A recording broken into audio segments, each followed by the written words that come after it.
Bwana kaka, mimi samahani bwana. Najua nakusumbua lakini si unajua tena si ndo tunaanza. Usone mimi napendeza. Hata nguo nyingine na azima tu. Usije ukanifikiria vibaya. Tafadhali nakuomba nipokee mdogo wako. Nisaidie niweze kufanya ngoma. Mimi niende mjini nitoke kama watu wengine akina Diamond Platinum, akina Harmonize, wasanii wengine wakubwa East Africa. Naomba usinichoke brother na tutakula vizuri baadaye. Ni sawa nakuelewa, lakini mdogo wangu unajua studio nalipa kodi, familia inanitegemea. Mbona sasa mnaleta masiala? Nimeamua kuwasaidia lakini hamsaidikiki. Hamkumbuki nyinyi fadhila baadaye mkitoka.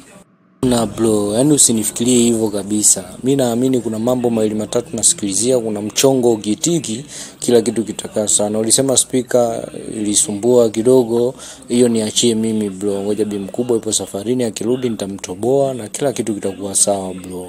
Amini bro. Najua mdogo wangu unajua kuimba na upo vizuri sana. Sasa hebu ngoja kwanza kuna kitu nimalizie afu tuongozane twende studio. Vipi? Ni ngoma aina gani unafanya leo? Usijali bro, mimi unajua nikisikia tu mdundo dakika 0 tu tunaua.